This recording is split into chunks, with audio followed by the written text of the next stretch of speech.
এই প্রশ্নটাতে এইটা দেওয়া আছে এফ ড্যাশ মাইনাস ওয়ানের মান বের করতে হবে। তো প্রথমে কি করব, এক্সের সাপেক্ষে ডেরিভেটিভ করব। তাহলে ডেরিভেটিভটা কি হবে না, two F dash x plus F dash one by x. One by এক্সের ডেরিভেটিভ হবে minus one by x square, আর ডান দিকের ডেরিভেটিভ হবে টু এক্স মাইনাস ওয়ান। এবার এক্সের জায়গায় মাইনাস ওয়ান বস করে দিচ্ছি, তাহলে হবে কত, two F dash minus one plus F dash, এটাও মাইনাস ওয়ান হয়ে যাবে, আর এখান থেকে একটা মাইনাস ওয়ান পাবো, সমান হয়ে যাবে two into minus one minus one. তো এখানে হচ্ছে কি two F dash minus one minus F dash minus one সমান হবে মাইনাস তিন।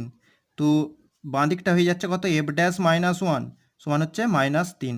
তাই জন্যে এফ ড্যাশ মাইনাস ওয়ানের মান মাইনাস তিন।